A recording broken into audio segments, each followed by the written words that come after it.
नमस्ते dear viewers. आज के इस वीडियो में हम लोग एप्लीकेशन ऑफ बैलिस्टिक गैल्वेनोमीटर को डिस्कस करेंगे। ये हमारा दूसरा एप्लीकेशन है बैलिस्टिक गैल्वेनोमीटर का। इसके पहले हम लोगों ने एक और एप्लीकेशन देखा था जहां पर हम लोग क्या कर रहे थे, दो कैपेसिटर के कैपेसिटेंसेस को कंपेयर कर रहे थे। बट इस वीडियो में क्या करेंगे, एक सिंगल कैपेसिटर है, इसका कैपेसिटेंस को मेजर करेंगे। तो क्या है topic? Measurement of capacitance of a capacitor. एक गिवन कैपेसिटर का कैपेसिटेंस को हम लोग मेजर करेंगे, ठीक है ना।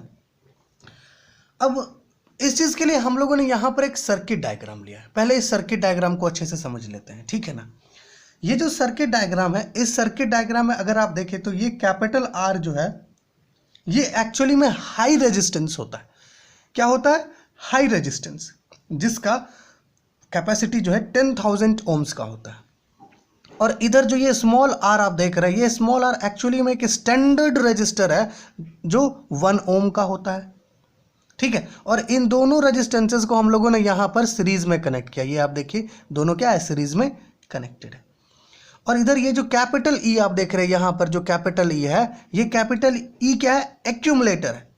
क्या है ये कैपिटल ई? एक्यूमुलेटर। ये एक्यूमुलेटर जो है स्टेडी करंट छोड़ता है, ठीक है। क्या करता है? स्टेडी करंट छोड़ता है। जैसे कि हम लोगों ने यहां पर सिंबल में देख के रखा है कि ये एक स्टेडी करंट है आई, ओके। अब जब ये स्टेडी करंट इस कैपिटल आर जो रेजिस्टेंस है इसके थ्रू जब फ्लो करेगा तो यहां पर इसके दोनों इंड्स के क्रॉस जो पोटेंशियल बनेगा वो पोटेंशियल कितना होगा? I R. या आप ऐसा कह सकते हैं कि जो पोटेंशियल डिफरेंस बनेगा वो कितना बनेगा? आई आर का, ठीक है। समझ में आ रहा है क्लियरली यहां तक? यहां पर K1 क्या है? एक की है, ठीक है ना, जिसको हम लोग क्लोज ओपन करेंगे तो बैलिस्टिक गैल्वेनोमीटर का इस सर्किट से कनेक्शन होगा, ठीक है। BG क्या है? बैलिस्टिक गैल्वेनोमीटर है। C क्या है? कैपेसिटर है, जिसका कैपेसिटेंस हमें फाइंड आउट करना है। और इधर देखिए यहां पर लास्टली एक मॉर्स की है, ठीक है। और इस मॉर्स की का यहां पर ये जो आप K देख रहे हैं, ये नॉब है मॉर्स की का, ठीक है ना। इस नॉब को जो हम लोग डाउन करेंगे तो सर्किट क्लोज हो जाएगा, कैपेसिटर चार्ज होने लगेगा। इस नॉब को फिर से ऊपर ले कर लेंगे तो क्या होगा? कैपेसिटर डिस्चार्ज होने लगेगा, ठीक है। तो ये हो गया, ये बात हो गया इसका सर्किट डायग्राम का। अब बात करते हैं प्रोसीड्यूर का, क्या क्या प्रोसेस हमें करना होगा इस कैपेसिटर के कैपेसिटेंस को मेजर करने के लिए, ठीक है। और आपसे एक छोटा सा रिक्वेस्ट है कि अगर आपने हमारा पिछला वीडियो नहीं देखा है इससे related application of ballistic galvanometer का तो प्लीज देखिए, लिंक नीचे डिस्क्रिप्शन में मिलेगा। अब बात करते हैं प्रोसीड्यूर की। एक्चुअली में क्या होता है कि हम लोग सबसे पहले ये जो मॉर्स की का नॉब है, इस नॉब को डाउन करते हैं, नीचे करते हैं। यहां पर आप ये जो देख रहे हैं एक्चुअली में प्लेट है, मेटल प्लेट। जब इस नॉब को नीचे करते हैं हम लोग तो क्या होता है, ये नॉब इसमें टच हो जाता है और सर्किट क्या हो जाता है? क्लोज हो जाता है, जिससे हमारा जो कैपेसिटर C जो हम लोग लिए है, ये कैपेसिटर धीरे धीरे चार्ज एक्वायर करने लगता है up to a potential of IR। समझ में आ रहा है? जैसे ही हम लोगों ने नॉब को नीचे किया, सर्किट क्लोज हो गया, जो कैपेसिटर C है ये धीरे धीरे चार्ज एक्वायर करने लगा और हमारा जो कैपेसिटर है वो अप टू पोटेंशियल IR तक चार्ज को एक्वायर करेगा। समझ में आ रहा है? तो अगर हम लोग ऐसा मान लें कि let Q be the charge of the capacitor, ठीक है। मान लेते हैं कि Q जो है एक्चुअली टोटल चार्ज है जो ये कैपेसिटर अपने पास एक्वायर किया, तो ये चार्ज किससे इक्वल होगा? Q is equal to C जो कैपेसिटी है इस कैपेसिटर का, और IR जो पोटेंशियल है इससे इक्वल होगा। आपको पता है, अगर आपने पढ़ा होगा जो कैपेसिटर्स होता है तो वहाँ पर आपने देखा होगा कि चार्ज जो है वो कैपेसिटेंस इनटू पोटेंशियल डिफरेंस से इक्वल होता है। तो Q क्या हो जाएगा? CIR। चलिए इसको इक्वेशन नंबर 1 ले लेते हैं। समझ में आ रहा है यहाँ तक थी? अब क्या करेंगे, नॉब तो भाई नीचे था, इस नॉब को वापस से इसके इनिशियल पोजीशन पर लेके जाएंगे। क्या करेंगे, ये जो नॉब K है मॉर्स की का, इसको वापस से इसके इनिशियल पोजीशन पर लेके जाएंगे, जिससे होगा क्या कि जो कैपेसिटर है ये धीरे धीरे धीरे धीरे डिस्चार्ज होने लगेगा थ्रू बैलिस्टिक गैल्वेनोमीटर। क्या होगा कि जो कैपेसिटर है ये डिस्चार्ज होने लगेगा बैलिस्टिक गैल्वेनोमीटर के थ्रू।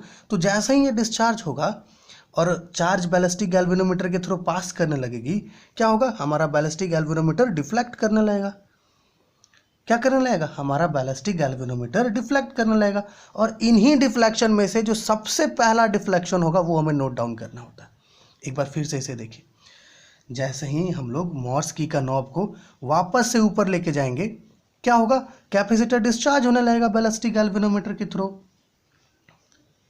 और जैसे ही पूरा चार्ज बैलिस्टिक गैल्वेनोमीटर के थ्रू पास हो जाएगा तो बैलिस्टिक गैल्वेनोमीटर लार्ज डिफ्लेक्शंस देने होगा, लार्ज थ्रो शो करने लगेगा। इन्हीं में से हमें सबसे पहला जो थ्रो होगा, सबसे फर्स्ट, वो थ्रो हमें नोट डाउन करना होता है।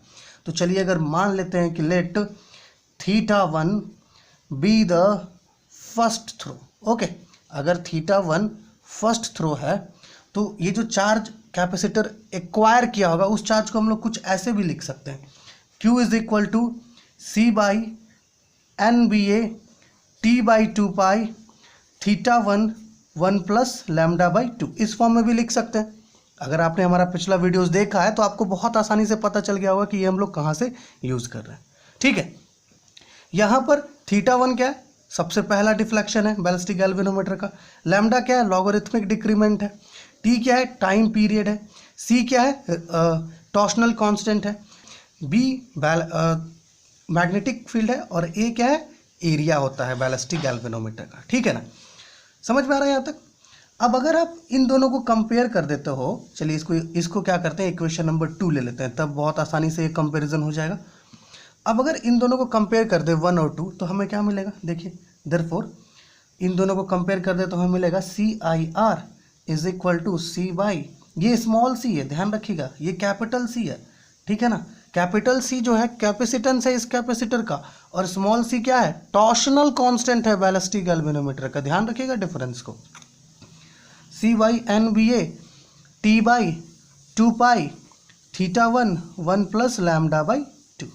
ओके, तो यहाँ से क्या होगा, इस कैपेसिटर के कैपेसिटेंस को फाइंड आउट करने के लिए हमें एक वैल्यू मिलेगा जो होगा C is equal to small c NBA 1/IR, इसको ब्रैकेट में रखिएगा, T/2π ब्रैकेट 1 प्लस λ/2, और इधर क्या है, θ1 भी है यहाँ पर। ठीक है ना, θ1 समझ में आ रहा है। ये जो फॉर्मूला है capital C is equal to C/NBA 1/IR T/2π θ1 1 plus λ/2, ये जो फॉर्मूला है, इसी फॉर्मूला के हेल्प से हम लोग इस कैपेसिटर का कैपेसिटेंस को कैलकुलेट कर सकते हैं। बट इसके लिए हमें क्या करना होगा, ये जो फॉर्मूला है, इस फॉर्मूला में से ये जो स्मॉल आई है ना, जो स्टेडी करंट था, एक्यूमुलेटर जो स्टेडी करंट छोड़ रहा था, इसे हमें यहाँ से एलिमिनेट करना होगा। तो इसको कैसे एलिमिनेट करेंगे, उसके लिए हम लोग फर्दर प्रोसेसेस यहाँ पर करेंगे।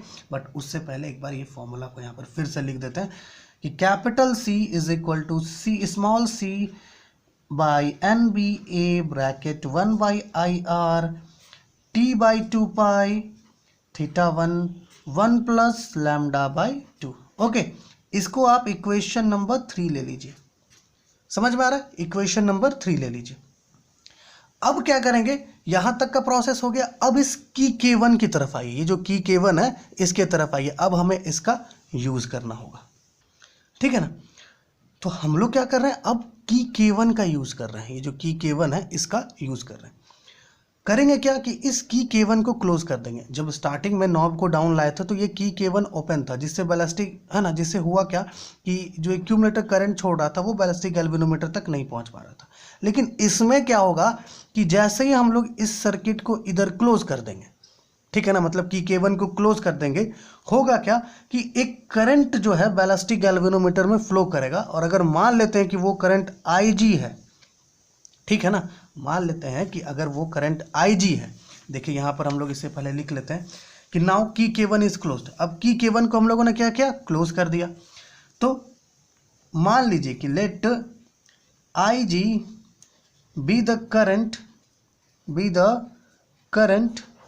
Through ballistic galvanometer. ठीक है, मान लीजिए कि जैसे ही हम लोगों ने की K1 को क्लोज किया, जो हमारा एक्यूमुलेटर से करंट आ रहा था वो करंट बैलिस्टिक गैल्वेनोमीटर तक पहुंचा। और मान लीजिए कि वो करंट I ना होकर के IG हो गया। ठीक है ना, तो ये करंट जब बैलिस्टिक गैल्वेनोमीटर के थ्रू पास हो जाएगा तो ऑब्वियस सी बात है यहाँ पर भी बैलिस्टिक गैल्वेनोमीटर कुछ डिफ्लेक्शन शो करेगी। तो मान लेते हैं कि let IG be the current through BG which gives theta a steady deflection, ठीक है ना। मान लीजिए कि ये क्योंकि यहाँ से करंट स्टेडी निकल रहा था ना, तो इसको हम लोग स्टेडी डिफ्लेक्शन ही लेंगे, स्टेडी डिफ्लेक्शन। ओके, क्या लिख रहे हैं हम लोग कि की K1 को हम लोगों ने कर दिया क्लोज। अब इधर से जो स्टेडी करंट आ रहा था वो बैलिस्टिक गैल्वेनोमीटर में भी पहुंचा, तो हम लोगों ने क्या किया, ऐसा मान लिया कि करंट यहाँ जो बैलिस्टिक गैल्वेनोमीटर में पहुंच रहा है वो IG है, ठीक है ना। अब इससे क्या होगा कि बैलिस्टिक गैल्वेनोमीटर भी थोड़ा सा डिफ्लेक्शन शो करेगा, ठीक है।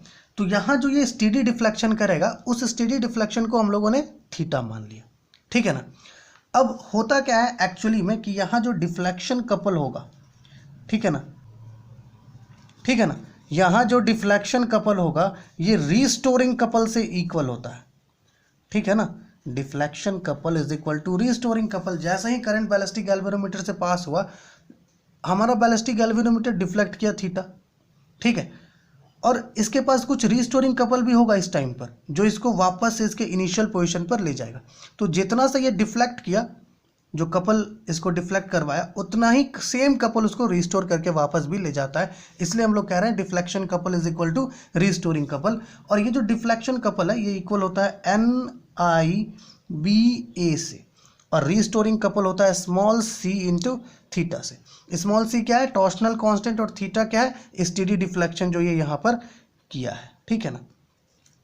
अब देखिए यहाँ पर क्या है ना कि NIG, क्योंकि करंट जो, या फिर ऐसा कहिए जो स्टेडी करंट जो बैलिस्टिक गैल्वेनोमीटर से पास हो रहा है वो क्या है, IG है, इसलिए I को IG से रिप्लेस कर देंगे, और यहाँ हो जाएगा NIBA is equal to C theta. इसको थोड़ा सा और सॉल्व करें तो यहाँ पे होगा IG by theta is equal to C by small c है NBA। चलिए इसको इक्वेशन नंबर यहाँ पर 3 लिए थे, इसको 4 ले लेते हैं। एक्चुअली में हमें यहाँ से I को एलिमिनेट करना है, ठीक है ना, ताकि हमें एक फॉर्मूला सही सा मिल सके। अब देखिए एक्चुअली में क्या होता है कि जो बैलिस्टिक गैल्वेनोमीटर है, इस बैलिस्टिक गैल्वेनोमीटर के पास भी कुछ रेजिस्टेंस होगा, मतलब बैलिस्टिक गैल्वेनोमीटर का भी तो कुछ रेजिस्टेंस होगा जो एक्ट करेगा। तो अगर मान लेते हैं ऐसा कि let G be the resistance of the ballistic galvanometer, ठीक है। अगर G जो है रेजिस्टेंस है बैलिस्टिक गैल्वेनोमीटर का, तो इस केस में क्या होगा कि जो करंट होगा IG जो इस बैलिस्टिक गैल्वेनोमीटर से पास करेगा वो इक्वल होगा किससे, स्मॉल r, क्योंकि ये जो बैलिस्टिक गैल्वेनोमीटर है ना ये शंटेड है किससे, इस स्मॉल रजिस्टर से, जो 1 ओम का रजिस्टर है इसके साथ ये बैलिस्टिक गैल्वेनोमीटर शंटेड है, इसलिए जो करंट इधर से पास करेगा, ठीक है ना, बैलिस्टिक गैल्वेनोमीटर के थ्रू जाने के लिए वो किस इक्वल होगा, R by R plus GI से, स्मॉल I जो स्टेडी करंट था इधर, ठीक है। बट एक्चुअली में क्या होता है कि ये जो स्मॉल r है ये बहुत स्मॉल होता है एज कंपेयर टू G, जिसके कारण हम लोग इसका R प्लस G का वैल्यू को G लेते हैं, ठीक है। तो यहाँ पर क्या हो जाएगा, IG is equal to R by GI, ठीक है। अब क्या कीजिए, देखिए इक्वेशन नंबर 4 में IG है, उस IG के वैल्यू को इससे रिप्लेस कर देंगे, तो हमें क्या मिलेगा, देखिए देयरफॉर हमें मिल जाएगा R by G I by theta is equal to C by NBA। इसको इक्वेशन नंबर 5 ले लेते हैं, ठीक है ना। अब क्या करेंगे कि ये जो फॉर्मूला हम लोग ऑब्टेन किए थे, इस फॉर्मूला में आप गौर से देखिए C बाई NBA है, यहाँ पर भी C बाई NBA है, इसका वैल्यू को इधर रख देंगे तो हमें जो फॉर्मूला चाहिए कैपेसिटेंस को फाइंड आउट करने के लिए वो फॉर्मूला मिल जाएगा, ठीक है ना। देखिए यहाँ पर जो फॉर्मूला क्या था हमारे पास, इसको पहले यहाँ पर नोट डाउन कर लेते हैं। Capital C is equal to C by NBA 1 by IR T by 2 pi theta 1 plus lambda by 2, यही था इक्वेशन नंबर 3 में।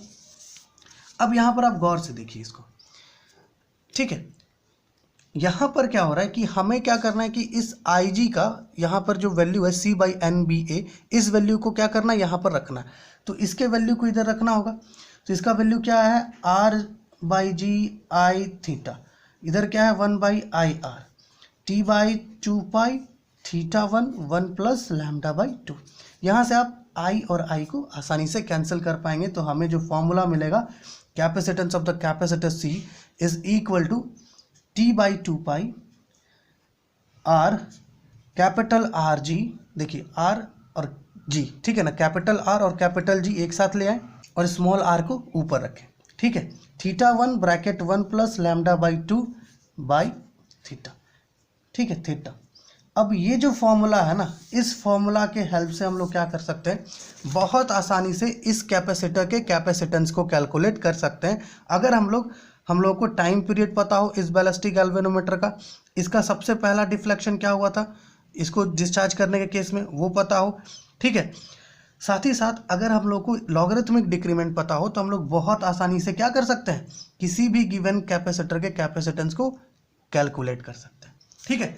तो ये क्या था, हमारा नंबर 2 था एप्लीकेशन ऑफ बैलिस्टिक गैल्वेनोमीटर का। इसके पहले हम लोगों ने एक और एप्लीकेशन को डिस्कस किया है, तो अगर आपने वो एप्लीकेशन नहीं देखा है तो प्लीज़ देखिए, उसका लिंक नीचे डिस्क्रिप्शन में है और प्लेलिस्ट भी है बैलिस्टिक गैल्वेनोमीटर का, तो आप वो ज़रूर चेक कीजिए। 100% मेरा गारंटी है कि आपको वो प्लेलिस्ट हेल्पफुल होगा ही होगा, 100% मेरा गारंटी है। तो चलिए आपसे अगले वीडियो में मिलते हैं, जहां पर हम लोग बैलिस्टिक गैल्वेनोमीटर से रिलेटेड कुछ न्यूमेरिकल प्रॉब्लम्स लेंगे, ठीक है ना, क्योंकि हम लोगों ने कुछ डिफरेंट फॉर्मूलाज पढ़ा है इसमें, तो उन सब फॉर्मूलाज को कैसे यूज करेंगे प्रॉब्लम्स में, उस पर चर्चा करेंगे। तो चलिए आपसे नेक्स्ट वीडियो में मिलते हैं।